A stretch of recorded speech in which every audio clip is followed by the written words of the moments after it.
안녕하세요. BCYC 여러분. 고난주간 특별 성경 필사를 또 시작해 보려고 합니다. 하루하루 예수 그리스도의 삶과 예수 그리스도의 가르침, 예수님의 마지막 일주일을 함께 살펴봄을 통하여서 하나님의 은혜가 우리 BCYC 공동체 가운데 충만하기를 소원합니다. 성경책을 준비해 주시고요. 혹시 하실 수 있는 분들은 함께 필사에 동참해 주셨으면 좋겠습니다. 또 혹시나 성경 필사집이 필요하신 분들은 리더분들에게 요청하시면은 PDF나 한글 파일로 받으실 수 있습니다. 그러면은 제가 기도하고 한번 시작해 보도록 하겠습니다. 하나님, 참 감사합니다. 오늘도 우리에게 은혜 주시고 무엇보다 예수 그리스도를 아는 지혜와 지식이 충만하게 하여 주시옵소서. 예수님을 의지하고 바라봅니다. 감사드리며 예수님 이름으로 기도하옵나이다. 아멘. 오늘 우리가 함께 볼 말씀은요, 마태복음 26장 6절에서 13절까지의 말씀입니다. 제가 먼저 한번 읽어보도록 하겠습니다. 예수께서 베다니 나병 환자 시몬의 집에 계실 때에 한 여자가 매우 귀한 향유 한 옥합을 가지고 나와서 식사하시는 예수의 머리에 부으니 제자들이 보고 분기하여 이르되 무슨 의도로 이것을 허비하느냐, 이것을 비싼 값에 팔아 가난한 자들에게 줄 수 있었겠도다 하거늘 예수께서 아시고 그들에게 이르시되 너희가 어찌하여 이 여자를 괴롭게 하느냐, 그가 내게 좋은 일을 하였느니라. 가난한 자들은 항상 너희와 함께 있거니와 나는 항상 함께 있지 아니하리라. 이 여자가 내 몸에 이 향유를 부은 것은 내 장례를 위하여 함이니라. 내가 진실로 너희에게 이르노니 온 천하에 어디서든지 이 복음이 전파되는 곳에서는 이 여자가 행한 일도 말하여 그를 기억하리라 하시니라. 아멘. 한번 기록하면서 다시 한번 깊게 생각해보고 묵상하면서 기록해 보도록 하겠습니다.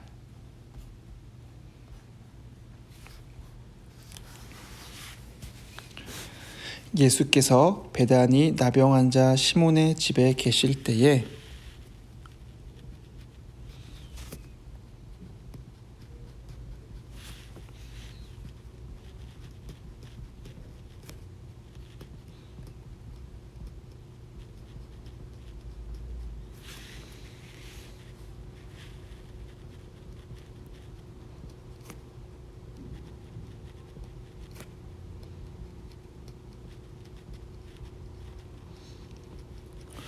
한 여자가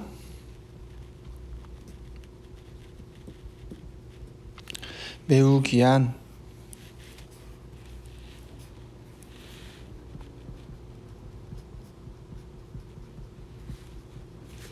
향유 한 옥합을 가지고 나와서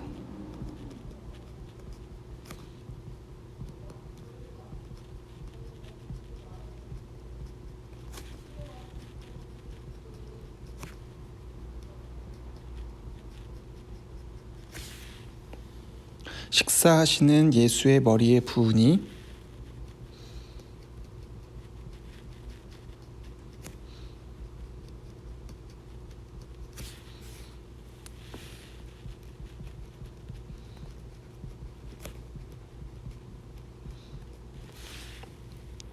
제자들이 보고 분개하여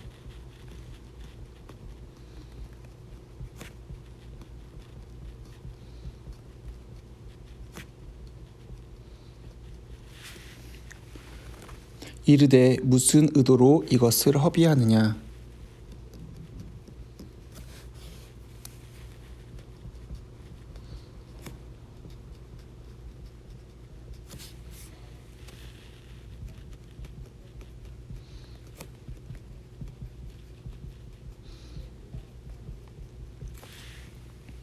이것을 비싼 값에 팔아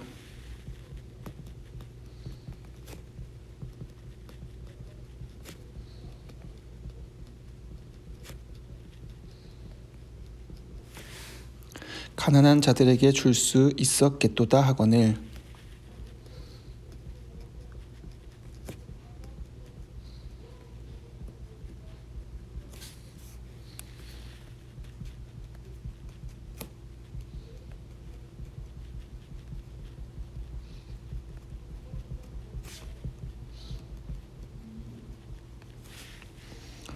예수께서 아시고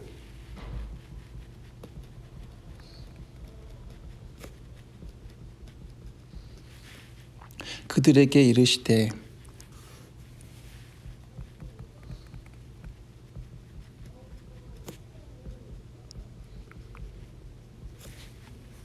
너희가 어찌하여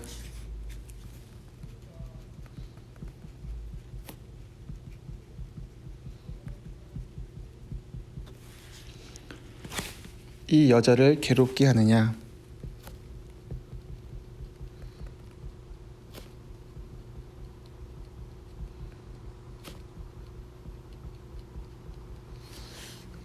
그가 내게 좋은 일을 하였느니라.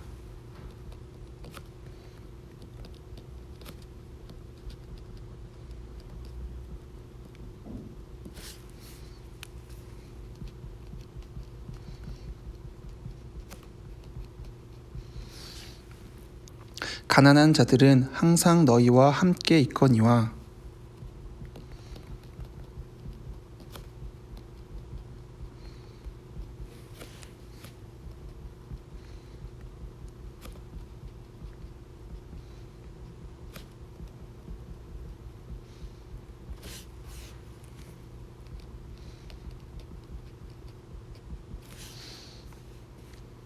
나는 항상 함께 있지 아니하리라.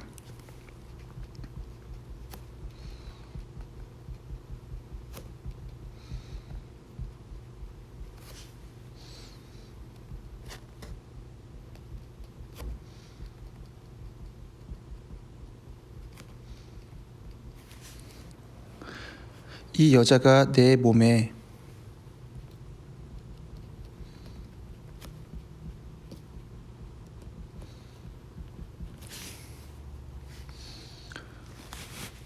이 향유를 부은 것은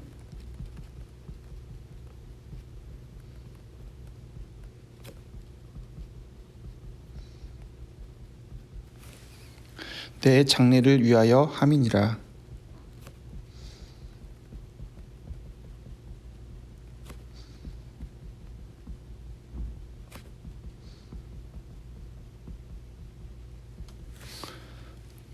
내가 진실로 너희에게 이르노니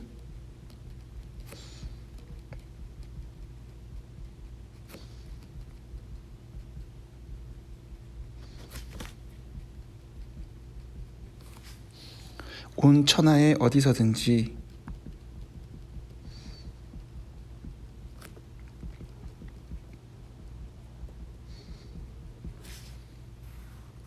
이 복음이 전파되는 곳에서는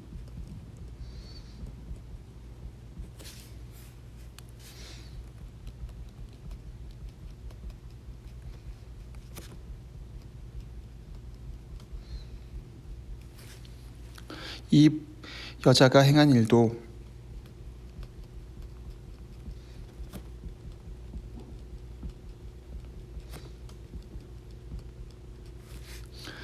말하여 그를 기억하리라 하시니라.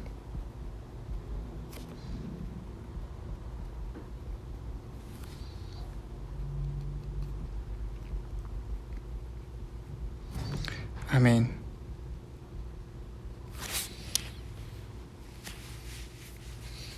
한번 오늘 주신 하나님의 말씀을 예수 그리스도의 팔자취를 함께 생각해보는 시간을 가져보려고 합니다. 이 말씀 보면은 이 여인은 예수님께 귀한 향유 한 옥합을 가지고 나왔다라고 이야기하고 있습니다. 그런데 이 귀한 향유 한 옥합은 비싼 값이다라고 우리에게 설명되어지고 있습니다. 오늘 본문 말고 마가복음이나 요한복음의 말씀을 보면은 이 비싼 값, 이 귀한 향유 한 옥합이 어느 정도의 값어치냐라고 보니까 그 당시 가격으로 300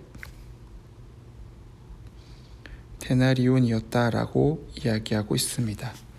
이 300 데나리온이라고 하는 가격이 결코 작지 아니하죠. 일반적으로 평균적으로 노동자들의 1년 평균 연봉 정도가 된다라고 생각하면 좋을 것 같습니다. 그만큼 값비싸고 좋은 향유였다라는 것을 알 수가 있습니다. 이 여인이 이 향유를 어떻게 소유하게 되었는지, 또 이것을 왜 예수님께 부었는지는 정확하게 기록하고 있지 않습니다. 하지만 이 모습을 본 제자들의 시선은 곱지 않은 것 같습니다. 왜냐? 제자들이 이야기할 때는 이거 비싼 값에 팔아서 가난한 자들에게 줄 수 있었겠도다 하거느라고 하면서 이 여인의 행동, 예수님께 향유를 부은, 예수님을 대접하고 예수님을 극진히 모신 이 행동을 비판하고 비난합니다. 사실 우리가 인생을 살면서 늘 선택과 늘 우리 인생에서 결정을 해야 될 때가 있습니다. 나름의 논리와 나름의 생각과 나름의 판단이 우리의 결정을 뒷받침해 줄 것입니다. 하지만 때로는 우리는 사랑이 없는 논리와 또 무조건 논리만을 가지고 우리의 일들을 진행하다 보면은 영혼들을 잃어버리고 사람을 보지 못할 때가 있습니다. 오늘 본문 말씀을 통하여서 예수님께서 우리에게 해주시는 말씀 무엇이었냐면은 이 여인이 했던 이 행동은 나 예수 그리스도의 장례를 준비한 아주 고귀하고 중요한 행동이었다라고 하는 것이지요. 여러분, 종려주의를 시작하였을 때 사람들이 다 예수 그리스도를 왕 호산나라고 부르면서 우리의 구원자 주님이라고 부릅니다. 나귀를 타고 오신 예수 그리스도 앞에 자신의 겉옷들을 다 내어드리고 종려나무가지를 흔들며 호산나 하며 외칩니다. 하지만 그 이후에도 어느 본문에서도 예수님을 왕으로 대접하는 제자들이나 백성들의 모습은 그려지지 않습니다. 심지어 오늘 본문에서 이 한 여인이 자신들의 선생님, 자신들의 구원자인 예수 그리스도를 극진하게 대접하는 이 장면 속에서도 이들은 예수님께 우리가 하지 못한 이 일들을 행한 여인에게 감사를 표현하는 것이 아니라 바로 가난한 자들을 구제하지 않았다라고 하는 그럴싸한 논리로 이 여인의 행동을 비판합니다. 하지만 예수님께서는 이 여인이 했던 행동, 이 여인이 의도하지 않았던 이 여인의 행동을 통하여서 예수님의 장례가 준비됨을 만천하에 보여주고 있습니다. 의도하진 않았지만 언제 어떻게 쓰임받을지는 알지 못하지만 하나님께서는 예수 그리스도를 사랑하고 예수 그리스도를 존귀하게 여긴 이 여인의 행동을 통하여서 만천하에 온 우주 가운데 앞으로 올 예수 그리스도께 다시 오실 그날까지 이 여인이 했던 행동으로 말미암아 이 여인이 했던 행동이 예수 그리스도의 복음이 전해지는 그 어느 곳에서든지 기념이 될 만한, 기억할 만한 일들로 삼게 하십니다. 사랑하는 여러분, 혹시 우리는 사랑 없는 논리와 또 중심 없는 논리로 영혼들을 향하여서 정죄의 손가락을 내밀고 있지는 않습니까? 우리가 교회에서 행하는 모든 신앙의 행동들과 또 우리 권면하는 그 모든 것들에 반론을 제기하기 위한 반론을 준비하고 있지는 않습니까? 하나님의 말씀 앞에 우리가 순종하고 순복해야 된다라고 하는 분명한 가르침을 머리로는 알고 있지만 마음속으로는 그것과 반대되는 생각과 마음들을 혹시 가지고 있진 않습니까? 오늘 예수 그리스도를 존귀하게 여긴 이 한 여인, 이 마태복음 본문에서는 이름도 등장하지 아니하는 이 여인의 행동을 기억하였으면 좋겠습니다. 무엇을 기억하면 좋겠냐면은 바로 예수 그리스도를 존귀하게 여기는 그 마음을 기억하였으면 좋겠습니다. 그때 하나님께서는 우리의 인생과 삶을 통하여서 하나님 나라에 합당하게 사용하실 줄로 믿습니다. 이 오늘 말씀을 보니까 저는 마가복음 7장 말씀이 기억이 났습니다. 마가복음 7장 말씀에 어떤 본문이 등장하냐면요. 바로 고르반 사건이 등장합니다. 고르반 사건이라고 하면은 무엇이냐면은 유대 백성들이 부모님을 공양하고 자신의 부모님들을 극진히 모시는 것이 율법으로 당연한 것임에도 불구하고 이것으로 말미암아 부모님들을 공양하기 싫어하는 마음에 이것은 하나님의 것입니다라고 고백하는 것, 고르반이다라고 고백을 하는 것이 바로 이것은 하나님께 드려진 것입니다라고 하는 고백인데요. 이 고백으로 말미암아 부모를 공양해야 될 의무를 저버릴 수 있게 되는 율법의 함정이라고 이야기할 수 있습니다. 즉 사람들은 좋은 구실과 논리와 여러 가지 율법의 함정들을 가지고 와서 자신들이 해야 될 의무들을 지키지 아니하는 모습들을 예수님께서는 꼬집고 비판하신 것입니다. 혹시 이러한 모습들, 오늘 본문에서 제자들이 예수님을 극진히 대했음에도 불구하고 다른 논리로 이 여인을 비판하였던 것처럼, 또 이스라엘과 그 유다의 백성들이 부모님을 공양하는 것이 당연한 일임에도 불구하고 다른 논리, 하나님께 드렸습니다라고 하는 아주 그럴싸한 논리를 가지고 부모님들을 공양하지 않는 것들을 정당화하는 이런 일들 가운데 혹시 우리가 여러 가지 모양으로 동참하고 있지는 않습니까? 우리의 인생 속에서 하나님을 극진하게 여기고 예수 그리스도를 더욱더 사랑할 수 있는 우리가 되었으면 좋겠습니다. 사랑 외에는 다른 가치, 더 귀한 가치가 없습니다. 미련하게 보일지라도 하나님을 사랑하고 예수 그리스도를 사랑하고 이웃을 사랑하는 것, 그것이 우리가 최우선으로 삼아야 될 가치라라는 생각이 듭니다. 사랑하는 여러분, 우리가 하나님을, 예수 그리스도를 더욱더 극진히 생각할 수 있는 저와 여러분 되었으면 좋겠습니다. 한번 정리해 볼까요? 오늘 묵상한 내용들을 한번 짧게 한번 정리해 볼게요.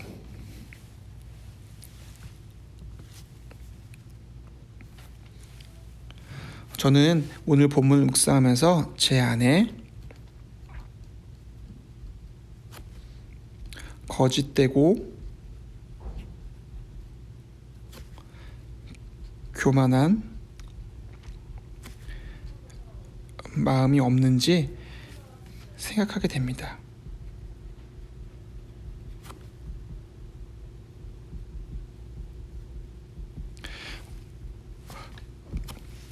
하나님을 더 사랑하고 또 이웃을 사랑하는 마음을 제가 가지기를 소원합니다.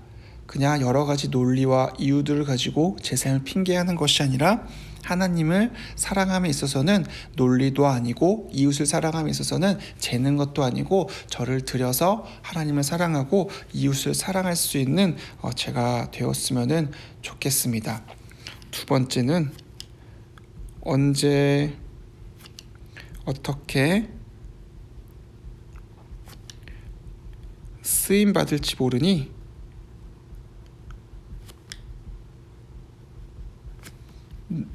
늘 깨어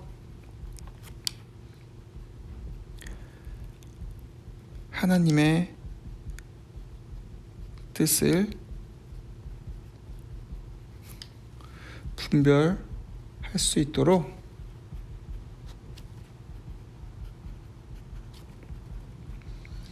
민감해져야겠습니다.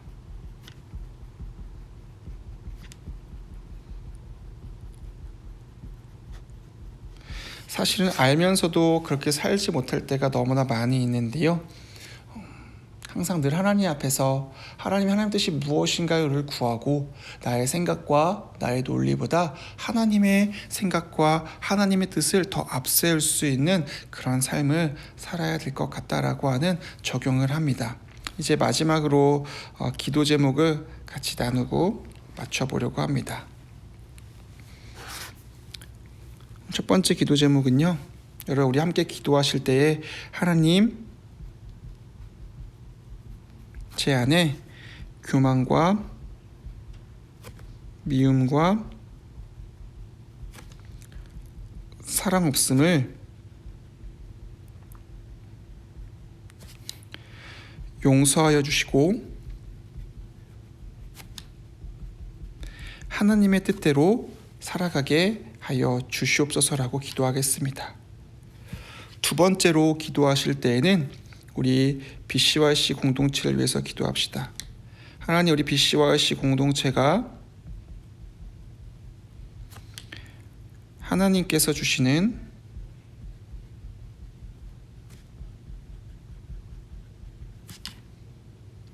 믿음으로 살아가게 하여 주시옵소서.